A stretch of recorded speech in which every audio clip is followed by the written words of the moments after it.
It's my pleasure to introduce to you Angie Voller, who is our first programmer associate that we have on the program, and yeah, it's a very British thing, a very British role. We'll talk a little bit about like why that is and things like that. We have Rob Halliday on tomorrow, who's another great example. But good morning, Andy.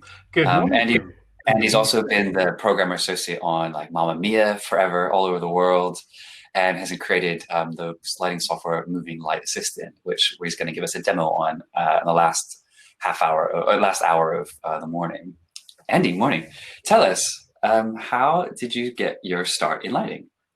Where did it all begin? When I was 11, at school, I was a pirate in the Pirates of Penzance, and there was this big rheostat lighting desk, and that's where my interest in lighting kind of started. And at school, doing amateur dramatics, and then eventually I went on to do the Paddington College course, which is now Westminster College.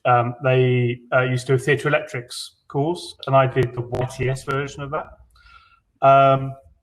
It's a 2-year course, and I did 2 big placements. They used to spend 4 days at placement, 1 day at college, and I was at the Royal Court for a year. And then I worked on Time, the musical, which was at the Dominion, which was the first show in the West End to have Verilights, which were VL1s. And wasn't this like massive futuristic musical I've heard about? Wasn't it huge? It was huge. It wrecked that theatre for a long time.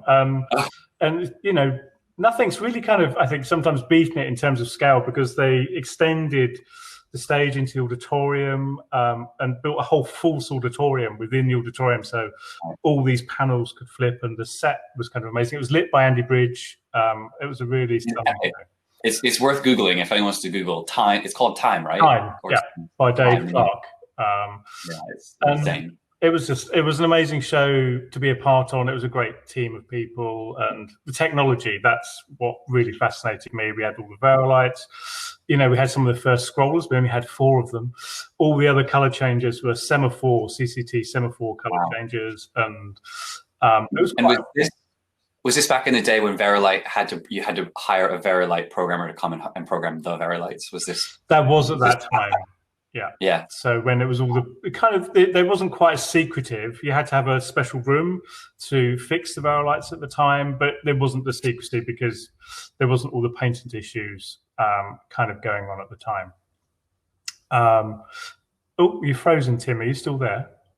Ah, okay. Well, if I'm still broadcasting, I'll keep on talking about what was going on. So I was on placement at Time, and that's where I came into contact with the people from Verilight, and now Tim's disappeared. And the show got its notice to close, and I then went to work for Verilight as a shop technician. And during my time I worked at Voller, I continued doing like follow spotting in the West End, stage electrics. I used to be dep on Phantom as a stage electrician, and did Metropolis, follow spot. And then I used to kind of do a lot of teaching as well while I was at Verilight, and that's where I met Stuart Porter, who was going to run the Verilights on Miss Saigon in London, which was going to be the first Series 200 system of Verilights in the West End. And after I taught him, I also then kind of used to dep as a board op then kind of on Miss Saigon, because they needed somebody to cover the Verilight desk. And then after a while, I actually then went full-time at Miss Saigon, just as a dayman. And that was kind of just really good, kind of being an electrician kind of every day in the theatre on a big West End show. I then had a bit of an accident where I fell headfirst 10 meters, and that kind of changed what I could kind of do for a while. So I then went back to Verilight and worked again as a technician, but then became training manager eventually, teaching people how to fix and program all the Verilight systems. And then kind of during that time, I then started doing programming and started kind of programming in theatre, because theatre was my kind of background, although I ended up programming in lots of different areas. And, you know, one of the first LDs I programmed for was Chris Ellis, or the late Chris Ellis, who's an amazing British lighting designer. And then I programmed for Rick Fisher and Hugh Van Stone and Howard Harris. Working with these lighting designers on many of the shows, they weren't associates. At the time, Andy Bridge had Hugh Van Stone as kind of almost like a full-time associate. Mike Odam, there was quite a few, but it wasn't very common so much kind of in the UK, especially on the smaller end of shows, or even mid-scale kind of West End. So then I always used to do kind of like the moving light cheat sheets for the LDs, which was kind of a little bit kind of new kind of at the time. And then that eventually progressed on to me plan drawing for the LDs. Like I drew the original plan for Mamma Mia, I drew some plans for Hugh and Rick. And that then led on to me kind of being an associate role as well. And what's quite good is, it was always the relationship between a programmer and the lighting designer is kind of quite an intimate one, because the programmer will really know how the show is built. Sometimes I've had some kind of input into it. So it's kind of sometimes quite a logical kind of an extension of what the programmer does, is to be involved in a lot of the kind of other areas. But you can only really do a certain amount of preparation, because generally you can't. Yeah, sorry about that. Internet's gone down, so you're on my phone now. So who knows? The clouds go across, it all go wrong. But oh, okay. Of course, they're digging up the street out front of my building, so it's bound to happen. The 1 week of lockdown that we need the internet to work. Can you hear me still, Andy? Yes, I can still hear you. I've now just discovered the stage chat channel. I was sitting in the backstage chat channel, so that's why I wasn't seeing what anybody else. Sorry about that, everyone. Bound to happen.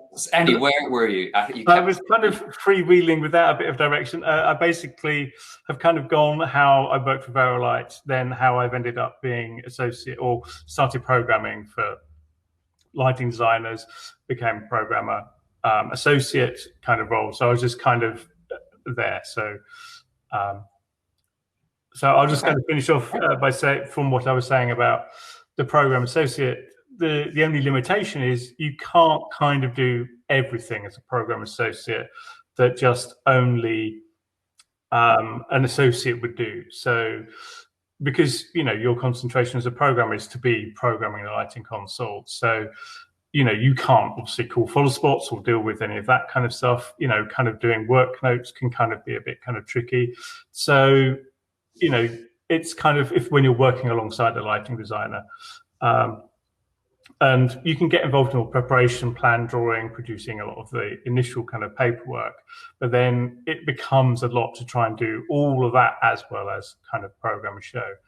And even when I'm associate programmer on my own relighting, say for example Mamma Mia, quite often I'll kind of go, well, I'll need to have an assistant in that case, because I can't program the show and focus the show and sort out the follow spots and do all the work. It's just too much for one person.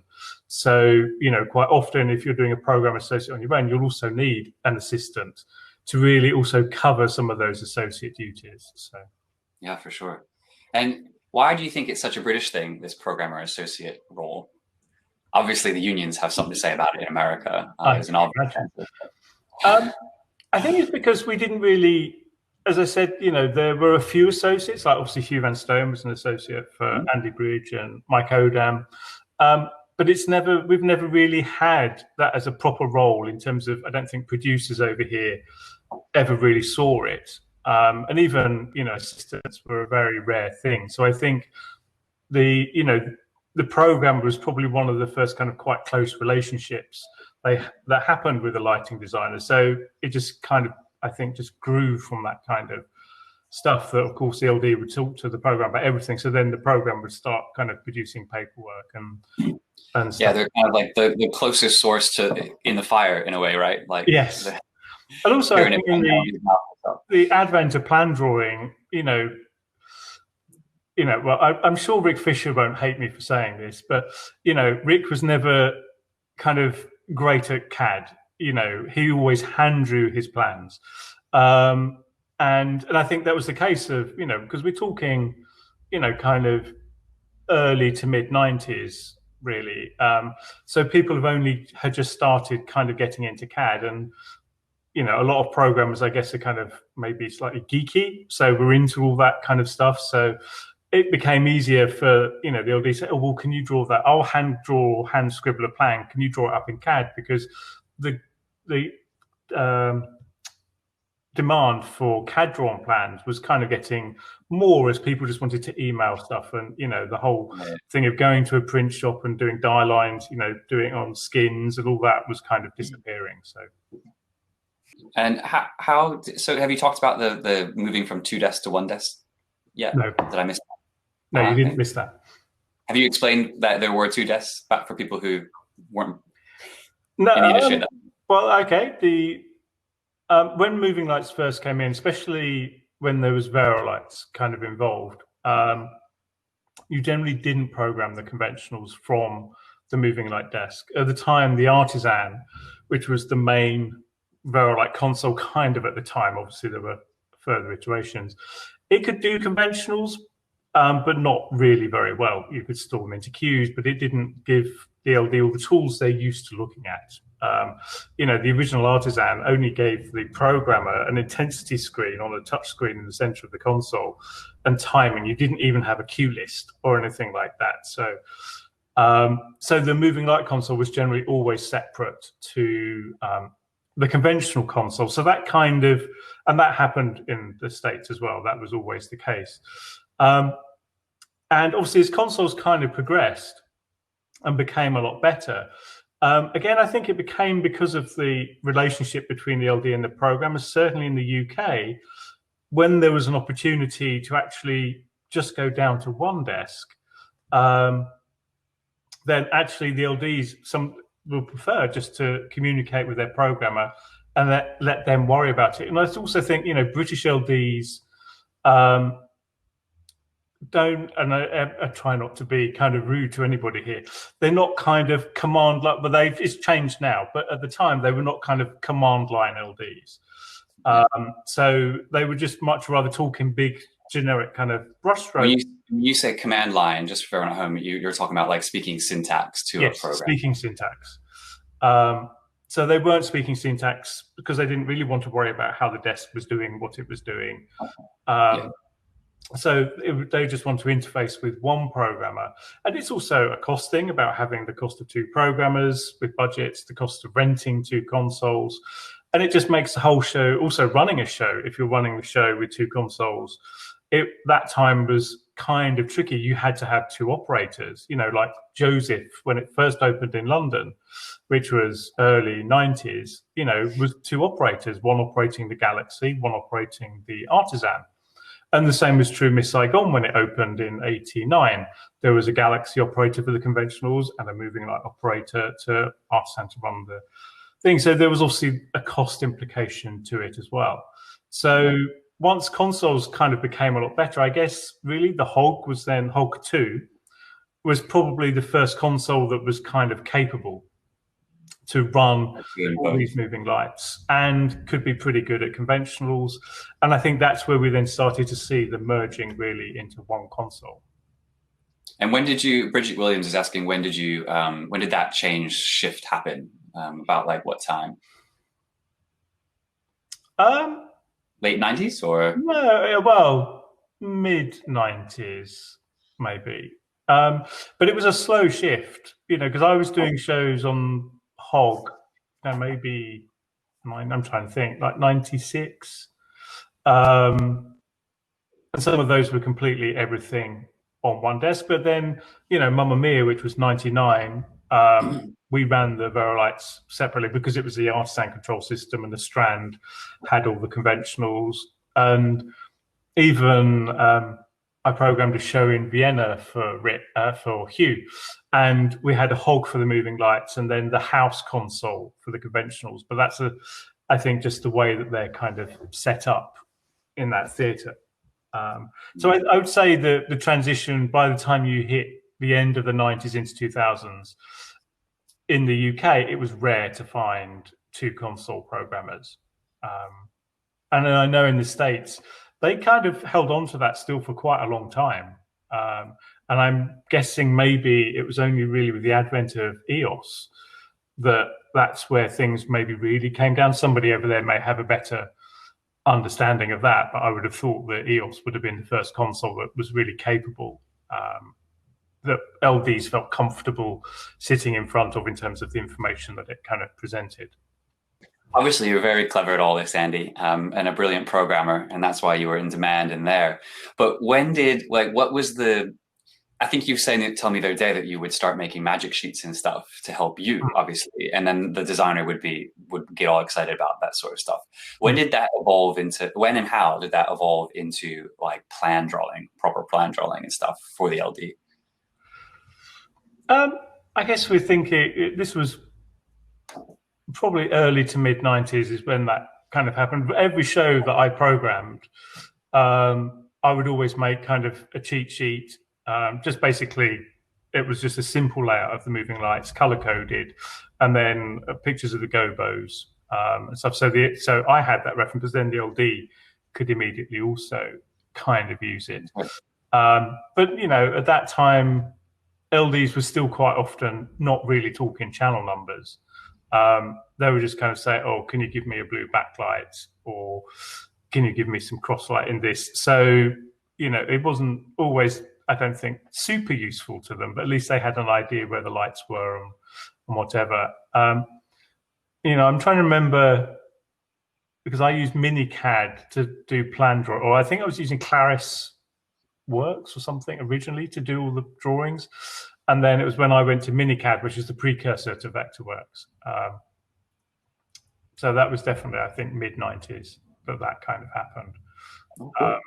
And this was this kind of a new thing too? Programmers doing plan drawing and stuff like that. Was this like the beginning of that sort of movement? It was new, yeah. There was. I don't think at the time there was anybody else kind of doing it. And we know Hugh Vanstone, we'll hear later today, was like an associate or an assistant to Andy Bridge and stuff in this time. But like, what was the assistant culture like in the West End? Was it common or?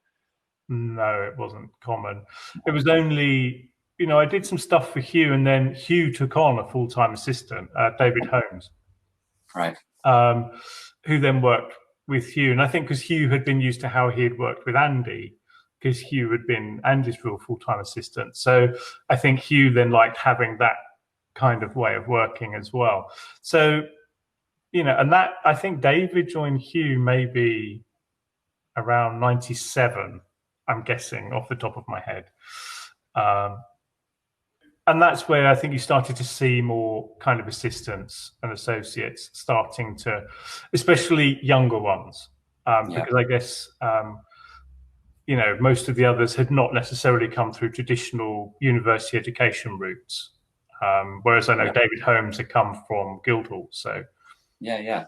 Well, and you were also stepping in and filling the void. There was all this work that needed to get done, and the technology was changing in terms of, as you were saying, Minicad, hand drawing to Minicad and Minicad to Vectorworks and stuff.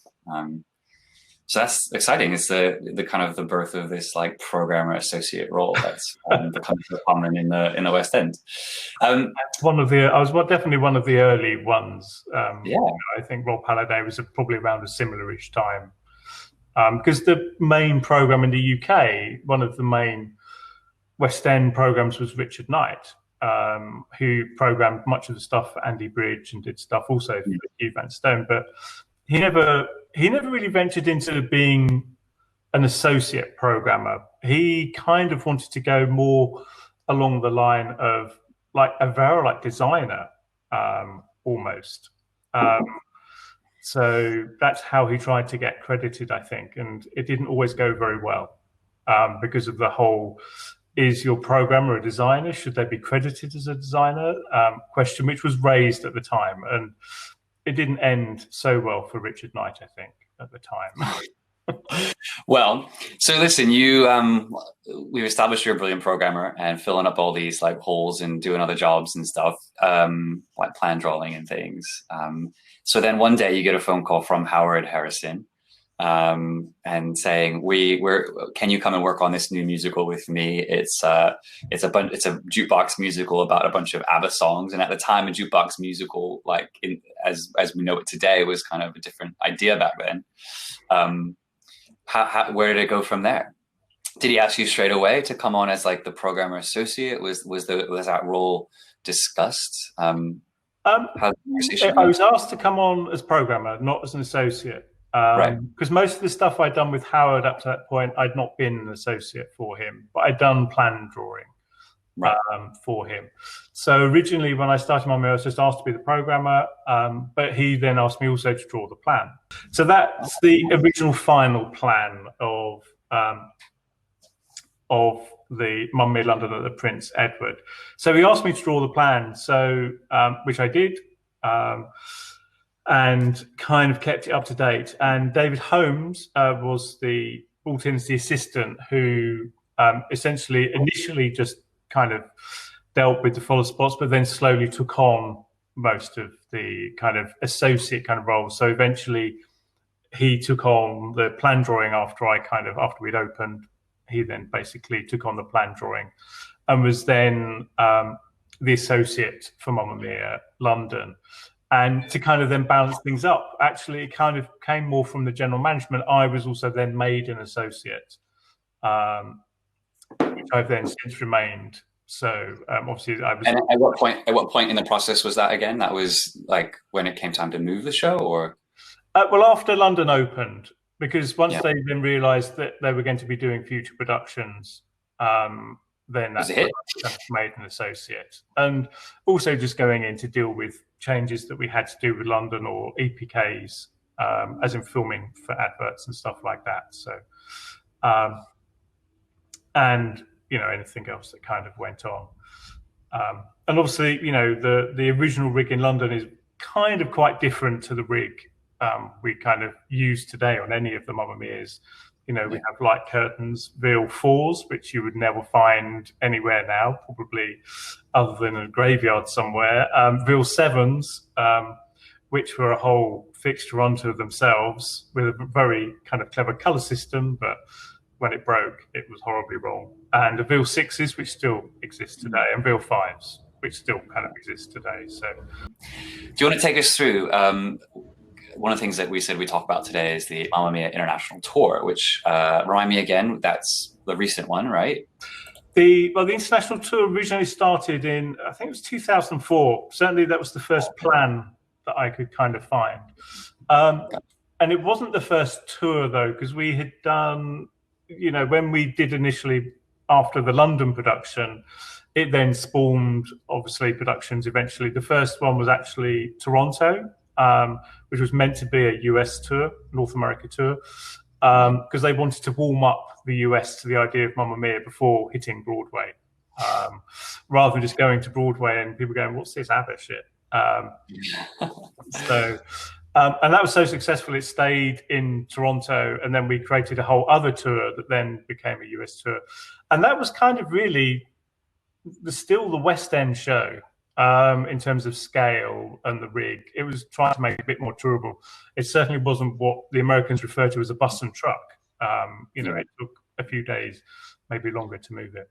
Well, for everyone at home that wants to be assistants and associates, do you want to walk us through what your roles and responsibilities were at that time mounting the international production when it first came to the US? My responsibility was just dealing with everything to do with the moving lights, basically, because at that point, we were still, the conventionals and moving lights were on separate consoles. So David, as one associate, would basically just deal with everything in the conventional world. And at that point, he'd taken over plan drawing. So he also did plan drawing. And obviously, we would discuss if we were going to change anything with regard to the moving lights that needed to be updated in the plans. And I would then look after the moving light programming and the moving light kind of paperwork. So we both, as two associates, when we were creating all the international productions, we basically had two areas of response. We had each had our own area of responsibility. So David looked after conventionals, I looked after the movers. But then fast forward to like the recent international tour, right, where I think you had to do quite a few rig changes and you updated lots of the kit and stuff. And I don't think David was in the picture in this production, right? No, correct. So you want to walk us through that whole process? So someone called you from the Mamma Mia office, or Howard called you to say, "Hey, we're going to do this international tour. It's going to start wherever. What are your thoughts? This is what we need you to do." How'd that conversation go? Well, the general managers kind of dish out the work to the associates, which is Andrew Trigger's associates. And we ended up with different associates for different geographical locations. So we had Ed McCarthy, who primarily then was the US associate. I remained kind of an associate still for US productions up until the Broadway kind of move. And then Ed just took it kind of all over. Then we had an associate in Australia. And then I ended up primarily looking after Asia. So I did Japan and Korea. David then tended to look after. So at this point, we've all narrowed down to basically being a one-person associate. So we weren't two associates traveling. David looked after a lot of Europe. He did Germany originally, Netherlands. And we then now have another associate, Pia, who also looks after more the Europeans. David hasn't done quite so many. David and I have always remained a joint associate for London. Even today, we both look after London. Although we alternate, so we don't ever work together. So cast changes, when we do cast change, we alternate each year. And then I did the London LED upgrade, which we'll kind of come back to because it was connected to what we was doing with the international tour. So I was then asked to do the international tour, would be my production to look after. So at that point, I brought kind of Martin Chisnell on board as production electrician. I knew I would program it myself because it's kind of easier and quicker. And Pia Furulainen was then my assistant. She had done assisting for David in Germany on a Mamma Mia production, so I knew she knew the show. And she could kind of help me again, because if I'm programming in the associate, I can't kind of deal with focus notes and all that kind of work. So what's great about the international tour is Martin Chisnell was really involved, that he really looks after.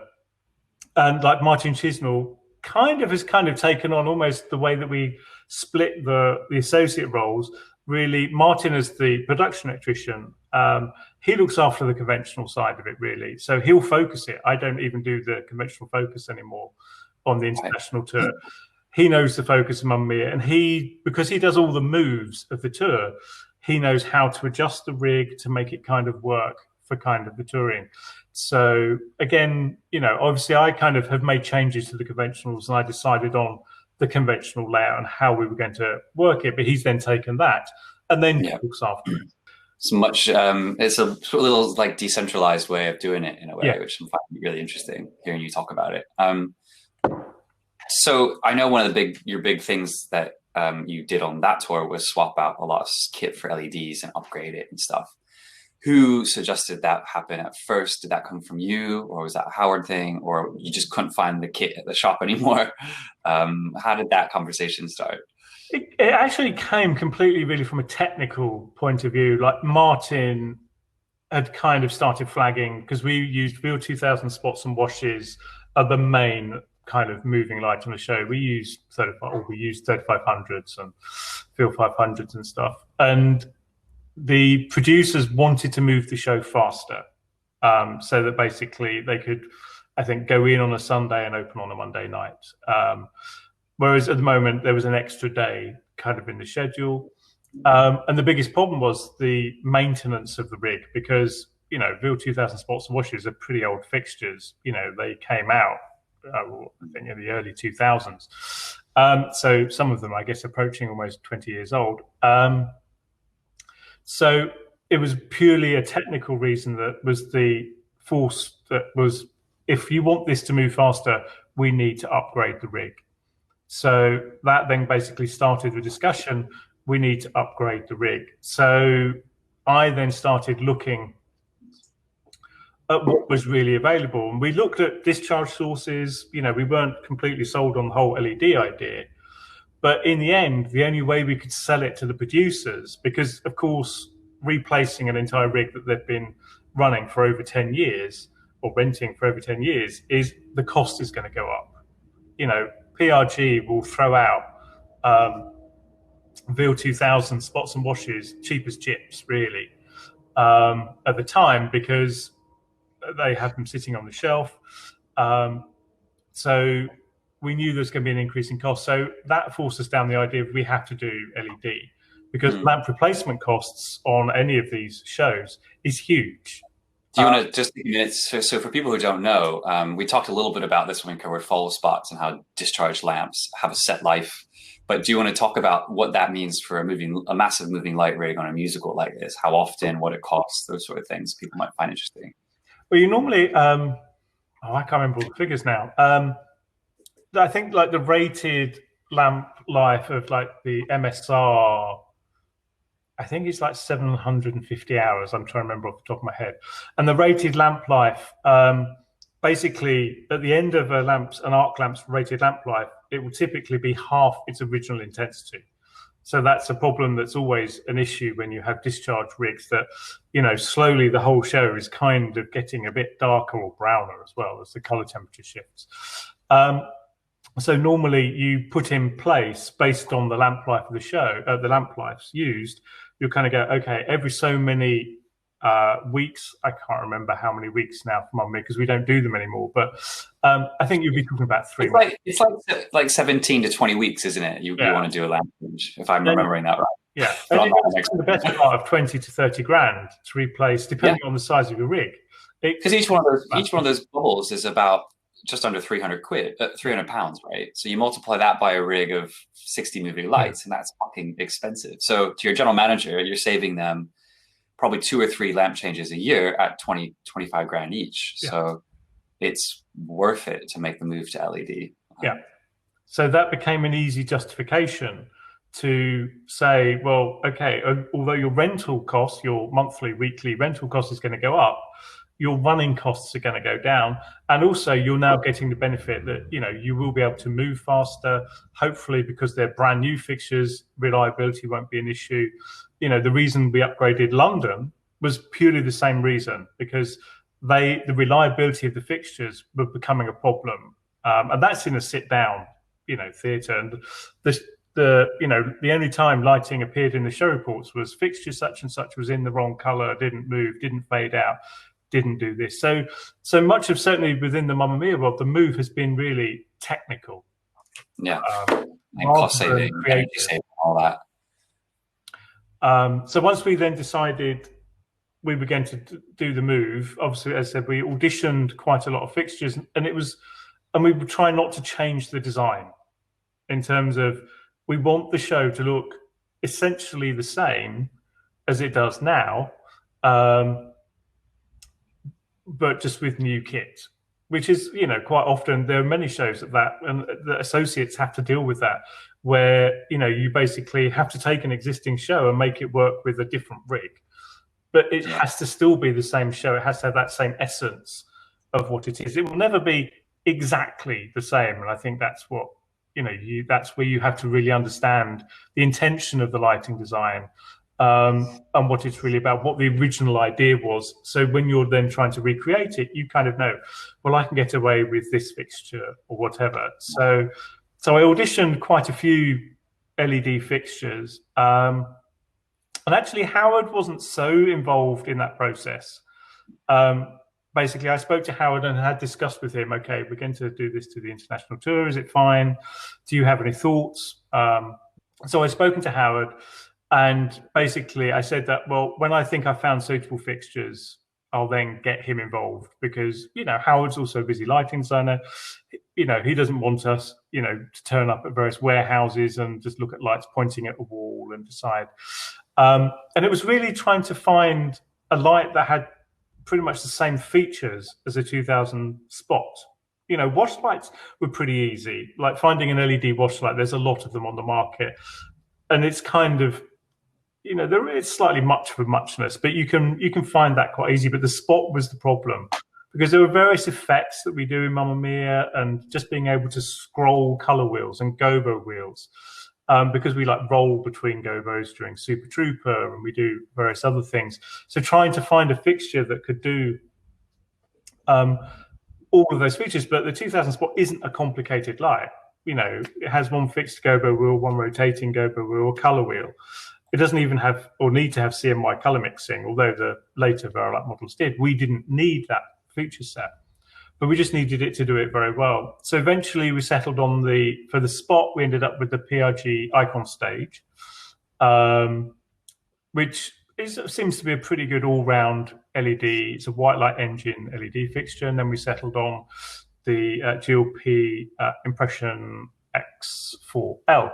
So once we had found the fixtures, I then basically got Howard in and then basically showed him to make sure he was happy with the direction it was kind of going, and he was happy. So then based on that, I then spent time researching, because we had to have some dichroics, custom dichroic filters sorted out. And then the whole long process of basically redesigning the rig. And if you look, that's basically the rig before it went to LED. And then there's the LP1 2018 LED, which is basically how the rig finally ended up. And you'll see it's really between the two 2015, 2018 rigs, it's not really a huge difference. We managed to really swap pretty much all the moving lights to the LED, apart from 6 ETC revolutions on the front truss. And we then also, talking to Martin, again, Martin had a lot of input into this. It was like, can we ditch the scrollers? So it was like, yeah, fine, okay, we'll ditch the scrollers. So then we changed all the scrollers to lusters, because it just makes the whole touring life a whole lot easier rather than dealing with scrolls. So again, it's coming back to this. It was all done really from a technical point of view. I then spent, at that time, we were already on MA2 as the console. So I then started the process of fixture conversion and to basically build an MA2 show file, because when we loaded into Hull was going to be the first venue, it was, not a very long tech period. It was only slight. It was because it was a opening of a new company. We basically only had, I think, 3 days of cast on a stage tech, and then we were into previews. So I knew that the show file had to be ready to go. So again, this is where it's kind of handy wearing both hats, the associate and the programmer, because I know exactly what I need to achieve and make sure it kind of works. And also, I don't need a lot of kind of focus time, because I can focus over the top of rehearsals because I know where everything kind of goes. I don't generally need to refer to the paperwork if I'm refocusing it, because I've been doing Mamma Mia for 20 years. And really what the lighting does hasn't changed a great deal in 20 years. So, and what the moving lights do hasn't changed either. So we did our 3 days of tech and got it up and running. Howard then came and saw the first preview to kind of give it its sign of approval. And I said, there's no point in anybody coming to see it before then, because those 3 days I'm just going to be busy dealing with just trying to get the show with an entirely new rig and, converted programming. And we got there, we did the first preview and it looked like Mamma Mia. And Howard was happy. He had good things to say. Sorry?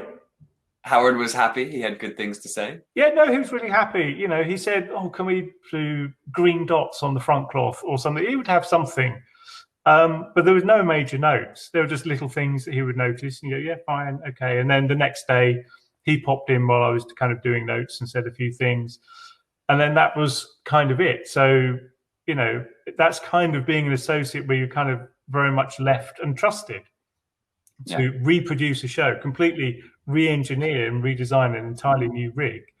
And actually the result was the show looked better. So many people, non-lighting people from the website say, oh my God, the show looks so much better because, and I think it's just because all the LEDs, their white is very white and they're all the same. Whereas when you're using discharge sources, it's all can get a little muddy as depending on the age of the lamps. So the show just looked fresher. Well, that's exciting. And then and they were saving money in the long run. Sorry? That's good. And they were saving money in the long run, which is good. And they were saving money in the long run. And the knock-on effect is obviously the electricity bills go down. Like for London, is a weird rig because it's a hybrid kind of rig. It's not like many other Mamma Mia productions around the world. And we only changed all the Real 2000 spots and washes to LED when we did the London upgrade. But apparently, talking to the electrician, the electricity bill has gone down quite significantly. That's great. So that is another knock-on effect of using the LED kind of stuff. So tell us, are there any moments that you can remember where you had to, like as the programmer associate, you had to stand up for Howard's vision, or you had to push back on other departments, things like that? The only, sometimes, like for instance, I've been dealing with Mamma Mia Japan, where they're doing the shift to LED, and I'm kind of having to do it remotely because of COVID. Literally, I was due to go. I just got back from New York, just before COVID was really hitting, and I was due to go to Japan, and that trip was cancelled, but they were still continuing. And I would get sent, kind of videos, and then you look at it and going, the staging. If they put people there, no, we can't light them pleasantly there, like they're standing upstage in a corner. And so, you politely can say, well, maybe can you talk to the staging team? Because the teams that create Mamma Mia around the world, the staging is essentially the same. They're allowed variation and whatever, but this was dramatically off. So you have to kind of go, it doesn't really kind of... it doesn't kind of work up there. We'll deal with it if we have to, but you maybe ask them to come down, or these people need to be sitting in an arc around here. So you tend to be more kind of standing up for just... Well, and the whole team that's doing it, you're all associates, right? I mean, when was the last, it's rare that the original creatives come back and are involved, right? The original creatives pretty much never, they don't want them to come back, because it costs them money. Of course. The only original creative you see frequently would be the Bobby Aitken, the sound designer. Right. On a new production, he'll be the only one. And if it's convenient, you're not some far-flung place of the world, then they're happy for Howard to come to Hull when we open the international tour. Whereas maybe if we were in Japan, they'd be less inclined to say, well, if we're sending Andy out there, then Howard, you can't go out there. You don't need two people there. And I think that's probably the case with many productions. They're kind of going, well, we don't need to pay for them to be there unless you really need to. Well, so I realize we're down to our last hour, and we should probably segue into MLA soon. But can you tell us why is documenting, not even just the moving lights, but like why is documenting a show like Mamma Mia so important? The obvious answer is you need to replicate it all around the world, but well, yeah, it's obviously the replication of a show like that is important, but it's also giving the people who are running the shows a reference, to kind of work to. There's a lot of the pre-production paperwork. They don't really need shop orders, but they do need things like the moving light specifications. Again, in the Mamma Mia folder, there's an ML specification 2019 PDF, which I think is quite an important document that you're kind of leaving behind, even because it lists, all the gobo wheel loads, which is really important. And a lot of people are doing that now, whereas a lot of people just tended to do it as a little sidebar on a plan. People are now getting quite involved in doing it. And we even include graphics, but the moving light specification also goes into more detail. Like if you look in that document, you'll see we specify the paint finish on the fixtures, to a very specific RAL 9010. Obviously, we then have a system of how we identify which are standard gobos, non-standard gobos, so somebody can glance at it and look and know which gobos they kind of have to change. And very importantly, they at the very end of the document, you'll find all the DMX modes and menu settings. Because if a theatre gets a spare fixture from the rental company, the likelihood is it won't necessarily be in the right mode or have the right configuration of fixture settings. So I think that, the moving light specification document is an important one. And I do, when I'm doing the initial work, there'll be the equipment list, which is a shop order in American terms, which is just listing basically the whole rig, but it doesn't go into all the detail of the moving lights. It covers that you have this number of lights and whatever. But obviously a running show doesn't really need to worry about the shop order. But if you're quite often, a show will say, well, can you just send us the last shop order so we get an idea for budgeting purposes? So having that paperwork kind of available. Obviously plans are important, and I heard the discussion between the British way of working on plans and the American kind of way of working on plans. So it's still very important. It was interesting. I recently did Riverdance and set up the UK tour as a lighting designer, and did the UK production and the US production. And I literally had to completely swing my head around and do the American plan, like how American plans are done. So you realize there is kind of a little bit of a difference, even just layout and stuff like that. Yeah. Obviously, I've included the instrument schedule. So, it's always kind of interesting. I don't really generate Lightright paperwork because the production electrician will want to do that. You can give them an export from Vectorworks, and that's normally the most that I will kind of do, because I think the production electrician should configure Lightright how they want to use it. And that's, I think, really come from how we work in the UK. As an LD, I don't care about Lightright. Okay, I'll care about it when I have to do my conventional focus documentation, but I won't. I'm not that kind of involved in it as an LD, or even with Mamma Mia as an associate. Martin does it for producing all his paperwork for the infrastructure and real setting up of the show. So I think that's maybe a little bit of a difference to how people use Lightright. But I think as an associate, it is now real part of the workflow. So being able to produce at least a good base Lightright file, even if you're handing it off, is an important skill to have. You have to be able to take that information from the plan so that you're not hand doing it, whether you're using data exchange with Vectorworks or whatever. Other piece of paperwork I've included is the positions. I threw this out this morning.